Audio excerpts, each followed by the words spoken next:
ay under protective custody si Senator De La Rosa?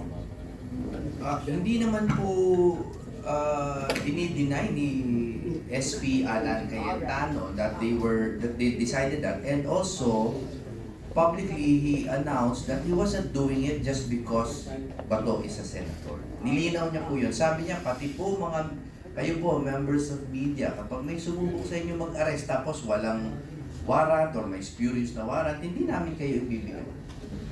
And ito, Attorney Jimmy, natanong na to sa iyo sa isang interview mo sa isang programa, pero hindi ka nabigyan ng sapat na panahon para ipaliwanag ito.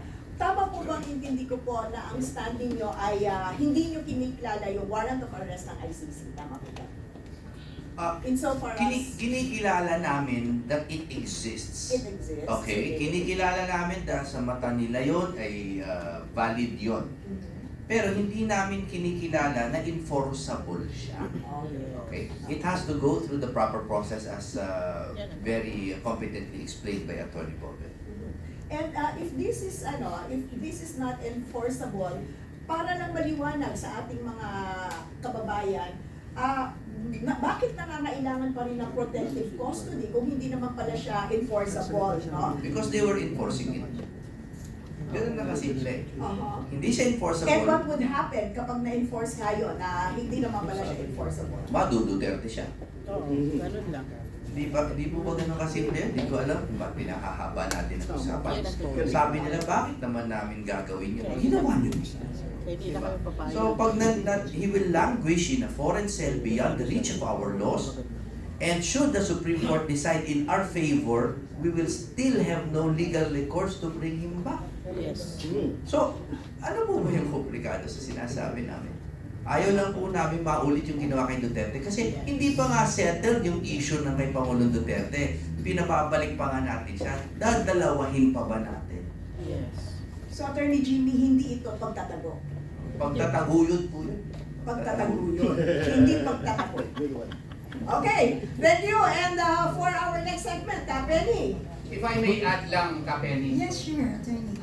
I-search nyo nga sa Google yung resolution number 44. Makikita ninyo. Senator Silva. Oh, ang nagperma si Vicente C. Soto III, Oh, siya pala President of the pumirma Senate. No? Ang nakasabi nga dito, although may nag-object daw dito may nag-object dito, I think isa, si Senator Pangilinan, no? Pero ang nakasaad dito, marami kasing whereas clauses ito. Let's just focus on the last three whereas. Whereas these Filipinos who have not been formally charged, much less convicted of any criminal offense under domestic and international law, have every right to expect that their country shall ensure their protection within the bounds of law and ensure that they are afforded due process. Whereas one person denied due process is one too many. Thus, the state and all its institutions must ensure that all persons sought to be extradited from or surrendered by the Philippines will be guaranteed reasonable time and opportunity to seek redress from the courts and avail of any legal remedies available to them. Now, therefore, be it resolved by the Senate of the Philippines to express its sense to protect all Filipinos against extrajudicial rendition and guarantee them a reasonable time prior to their surrender by or extradition from the Philippines to seek redress from the courts and avail of legal remedies. Adopted. Signed, Vicente C. Soto III, President of the Senate. Nandito yan, no? So, that is the spirit by which the protective custody was accorded to Senator Ronald De La Rosa. Thank you very much, Attorney Troyon. Alam mo, naging malinaw ngayon yung usaping protective custody sa Senado. Sa ating mga Pilipino talagang kailangan nating magkaisa at malaman yung mga nangyayari at kaganapan. Kaya ngayon naman dito tayo sa segment 3, mga kababayan. Gusto lang nating malaman yung mga nangyari ba noong nakaraang linggo or Mayo 11. Ano po ba dahilan nito? Takot ba o nag-iingat lang? Gusto kong tanungin ang ating mga panauhin. Diretsahang tanong to Sa tingin po ninyo, natatakot po ba si Senator Bato? Attorney Jimmy? Hindi naman po matatakotin si Senator Bato. But he is human. He has even expressed emotions on TV. He has, kumbaga, wore his heart on his sleeve.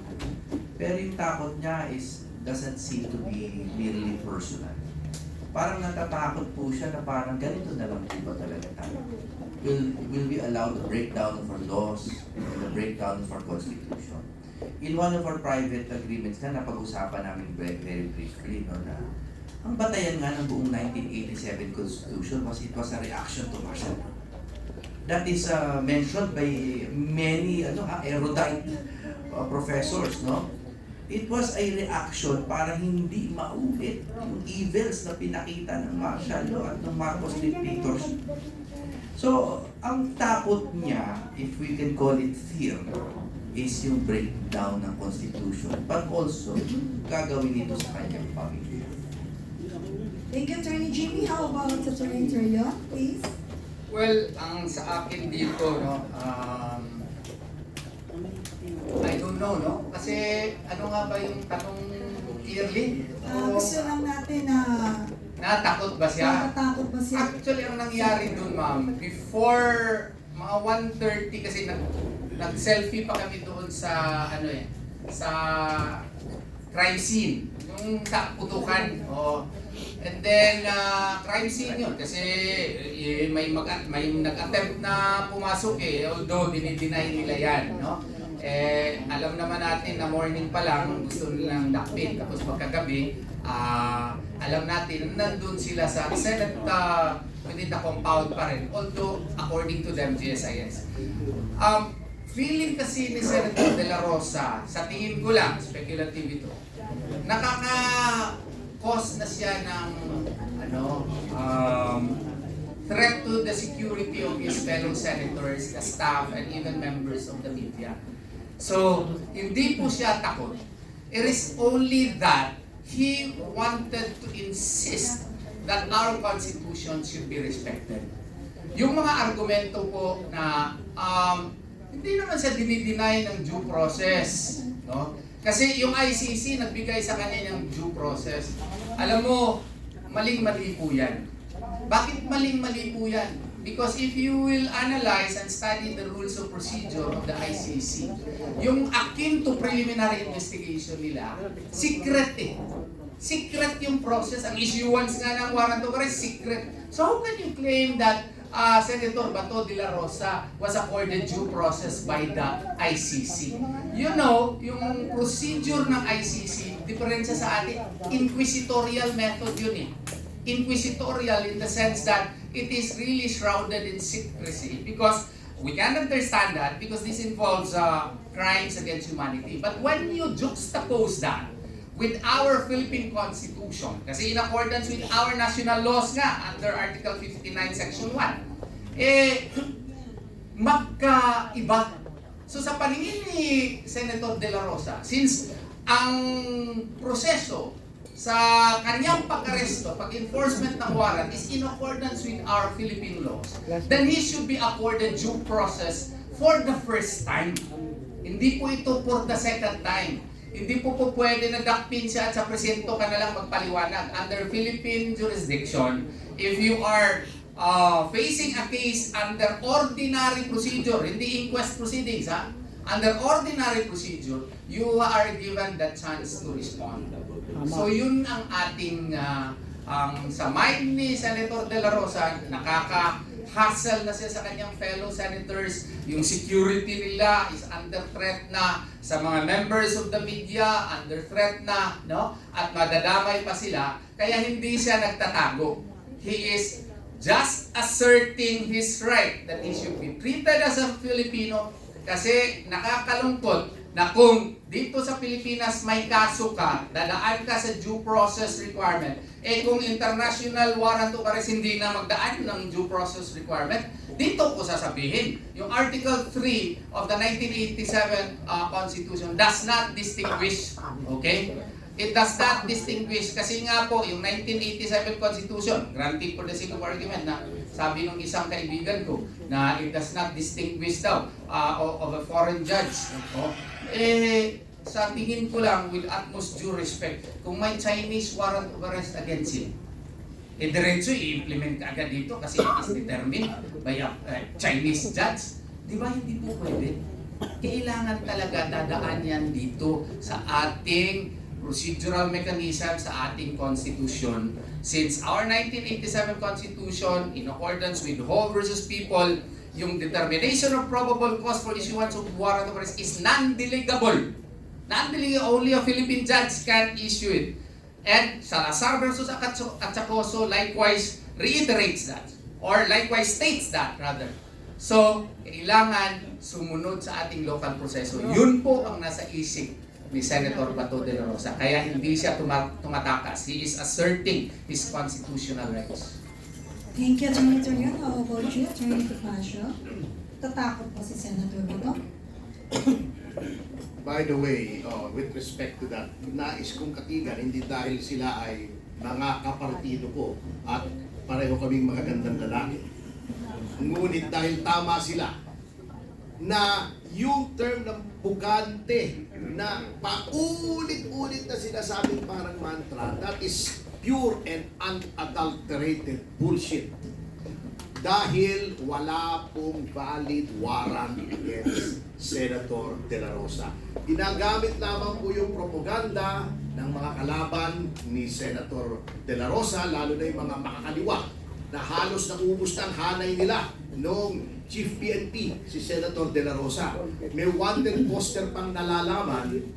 Kung ako si Senator De La Rosa, pagdidimanda ko yun eh. Pero, well, that's just me, ano?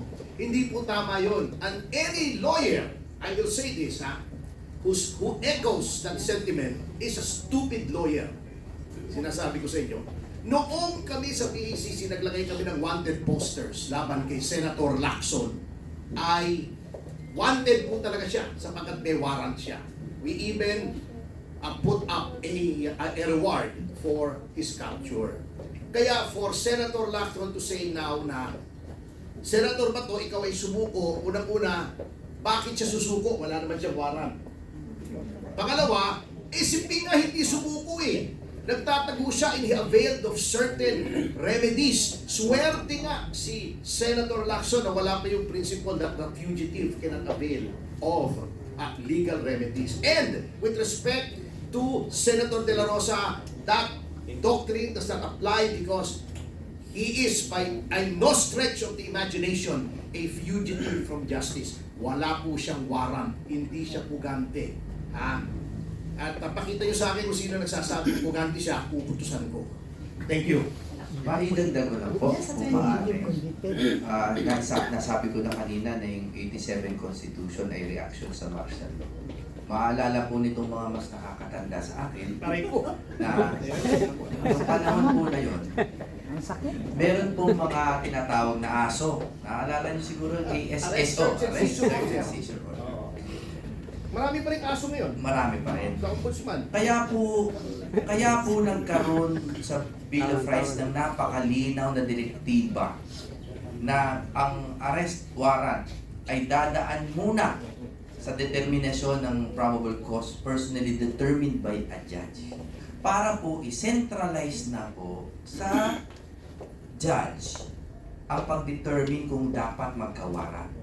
At lahat po ng uri ng warrant at nagkukunwaring warrant o kahit anong restriction of liberty na ginagawa ng executive ay hindi valid. Idagdag ko, sabi nila, pag si Bato daw sumubok umalis sa bansa, hindi nila paaalisin. On what ground? Wala ngang, sinabi na nga po sa mga Arroyo cases na ang whole departure order, judge din ang pwede mag-issue niyan, hindi po kung ano lang departamento ng executive. No? Kaya po, by no means is Bato a fugitive. Okay? Dahil walang judge-issued warrant against him. Gusto niyo po ba tayong bumalik sa sitwasyon na pwedeng magkaroon ulit ng ASO? ASS po.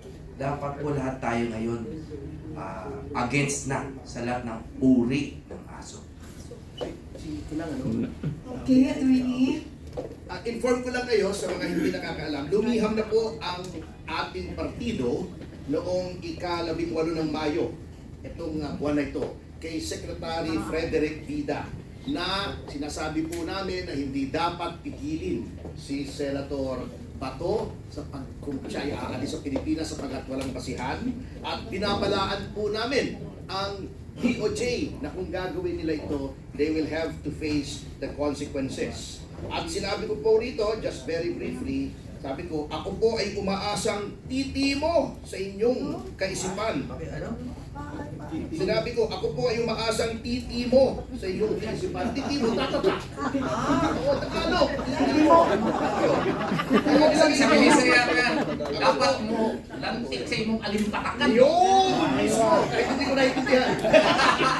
Sabi ko, ako po ay umaasang titimo sa iyong kaisipan na hindi lamang sa batas ng tao, kundi sa batas ng Panginoon man ay may araw ang Panginoon kung saan kung kayo ay iwali.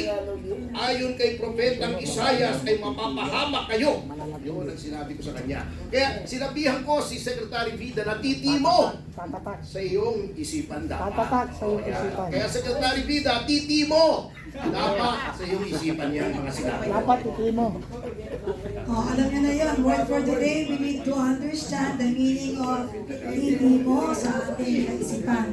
Mga kababayan, no, kung ako po sa inyo sa lahat na nandito at mga nanonood po sa ating live podcast, isave na po ninyo to dahil kanina po parang nakikita ko tumutunog po ang ating programa, no, nang tuwing nagsasalita po si Atty. Topacio, narinig ko, toot, toot, toot. Ito pinakamatindi, yung kanina huli niyang sinabi.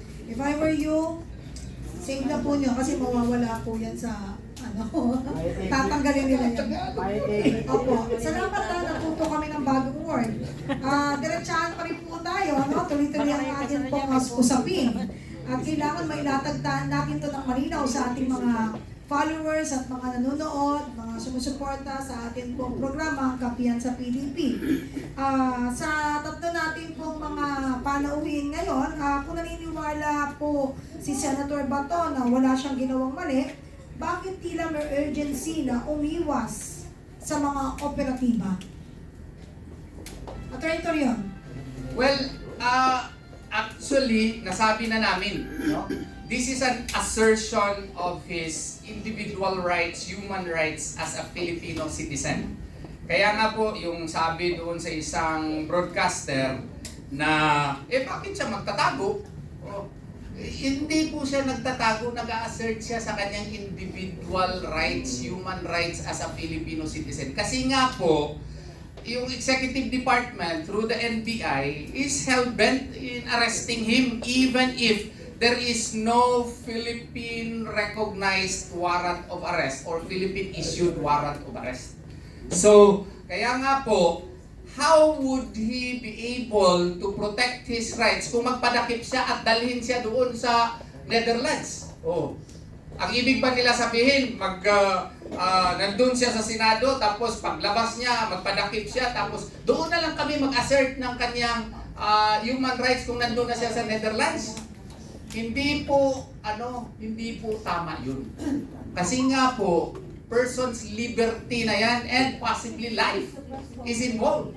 So therefore, when a person's liberty is already at stake, it is actually now